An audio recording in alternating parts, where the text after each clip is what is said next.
One of the coolest background cars that appears in all of Cars 3 has to be this police car that appears at the end of the Florida 500, and he also makes an appearance in that Jackson Storm Origins book. So I'll show you guys images of that later on in the video, but it's a travesty that Mattel has not released him yet because he really is just a repaint of Pat Traxson. It should be very doable within the realm of possibility. And why do I kind of feel like the ship has already sailed on this character? I mean, Mattel hasn't really done a whole lot new from Cars 3. Pretty sure the last new character from Cars 3 was Breaker Boggs. And they've already kind of exited out of that Florida 500 era, which seemed very prevalent in 2018, 2019, 2020 when they had that Florida 500 series. So I'm a little concerned, but no need to fret anymore because Jim Scavenger just whips one up. Beautiful custom as he always does. So I can't wait to review this one for you guys. I think this will be a pretty popular character. I mean, a police car. Police cars are always a lot more exciting than just that random generic background character, which is how I kind of felt with a lot of the background cars in Cars 3. They were just, boring, nondescript cars, whereas in Cars 1 and 2, I feel like there are a lot more interesting kind of things you could pick apart in the backgrounds of every frame. And this is really one of the only characters that I feel like it applies to in Cars 3. So let's dive right on in here with, by the way, I named him Michael Cometire after Michael Comet, which is such a cool last name, by the way. That is one of the credited people that worked on Cars 3 in the credits. So I was like, hey, I mean, this guy probably, Speedy Comet was probably named after him, let's be honest. But hey, I'm going to give him another one because his name really lends itself well. I mean, it's already carified pretty much as it is, but a couple images there. I'll try and throw the picture from the book as well on the screen so you can get a better look at this guy as well. I think there are a couple different police cars that we see, and this one just, is the 1104 one. That is the one that Jim Scavenger decided to go through with. So obviously we've gotten a lot of police cars in the Cars diecast universe. I'll show you guys a couple of those as we go on here, but just focusing on him for now. Very sly expression, just kind of squinting the eyes there. He's probably ready to be done for the day, just dealing with probably a lot of BS, as you would say. Who knows what goes on at the Florida 500 games? If it's anything like the Florida Georgia cocktail party, as they call it, if you guys know what I'm talking about college football wise, it could be pretty crazy. And definitely, yeah, he's going to be active on duty. But yeah, like I said, I mean, it's a Pat Traxson repaint here, so it's so doable. 1104 decal there. We did have to really decipher what this badge decal said, though, and we're still not 100% clear, but, Jim Scavenger took a creative liberty and decided to make it Highway Patrol Florida, which I think is very, very solid. It's probably exactly what it is. Maybe it, is more specific to a city. Maybe it would be like Highway Patrol Miami or something like that. But Florida is totally fine and it fits with the Florida 500 vibe. But yeah, it's a good decal. I love the little car there in the center. You got big, bold police decals here on the sides and the roof. Looks really good. Obviously better than any decals that Mattel's been giving us from Thailand.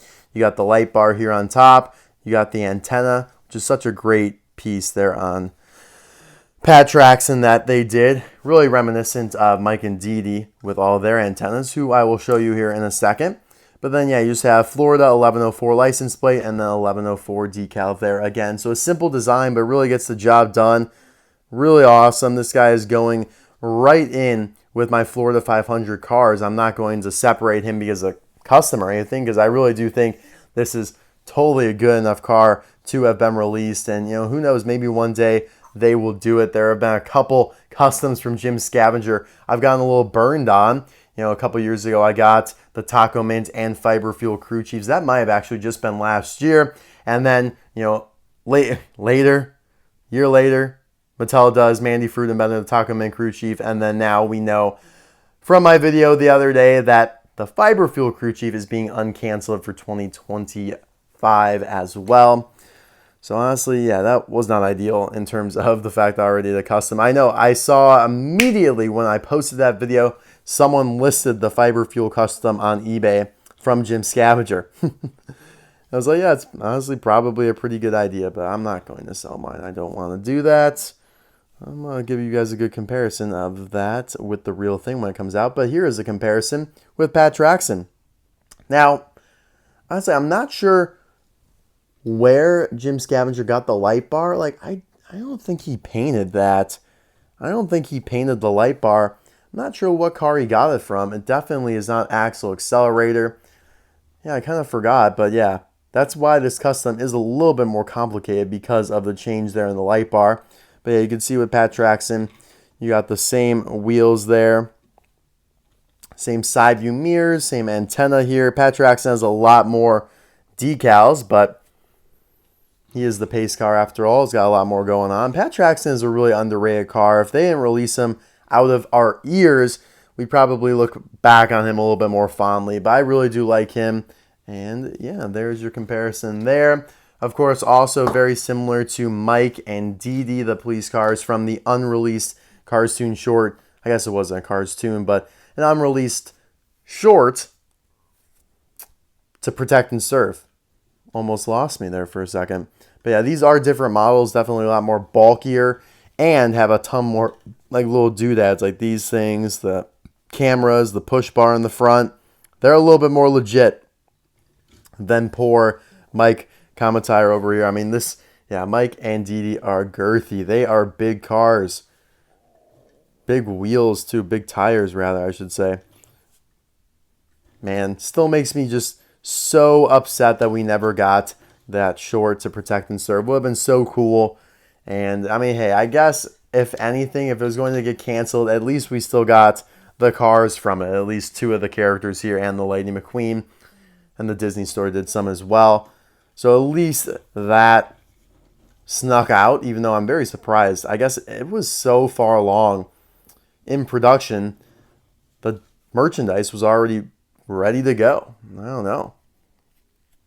I mean, you'd think it'd be very popular to Protect and Serve. It's such a good theme, really lends itself to some good car action. And also, he is very reminiscent to me of Rod Torque Redline. You know, you got that kind of hump on the hood there. Slightly similar wheels. Yeah, they are pretty similar model overall. Rod's slightly flatter, though.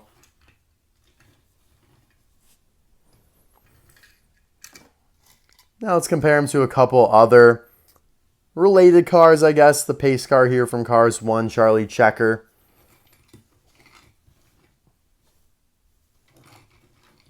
Charlie Checker is such a unique model. Such a flat coupe, like a weird model. But I like it though. It makes him very unique and different. His direct counterpart here, Mike Cometire's direct counterpart, is Marlon Clutch's McKay, the police car from Cars 1, although this was definitely more of a full employee of the Piston Cup rather than being a Florida police car that was assigned the game and was brought in. So a little different there, but similar ideas. Marlon Clutch's McKay has an awesome expression. Very underrated car as well, but Mattel released him a lot there for a period of time, so that did not help his case. And then the final police car for today is Axle Accelerator. One of the classics here. I think he predates, well, Charlie Checker predates him, but Axle Accelerator is a pretty old release at this point. I would love to see him get released again. And honestly, I think I didn't include it in the video, but there is a listing for a car in one of the cases coming out in 2025 that, I mean, I'll just say it is Highway Patrol. That's what it says. It very well could be Axle Accelerator, which would be awesome. I mean, obviously that would be his first time from Thailand, but I like him a lot. Such a cool, like, thin model. And yeah, we'll see if that pans out, but yeah, what the hell. I don't have anything else for you guys today. Thanks to Jim Scavenger for making this incredible custom. I think he would probably like sell one if you guys like email him. If I do a video on a custom, I don't know if you guys know this, but I always put the customizer's contact info in the description below, whether it's Shane Cooper, Jim Scavenger, whoever it may be.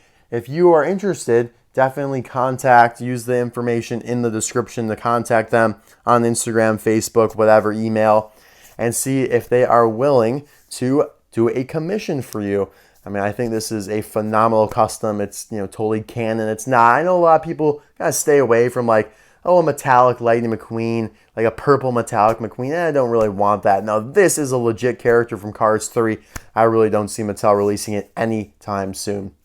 So thank you guys so much for watching. I'll see you next time for another one. Bye now.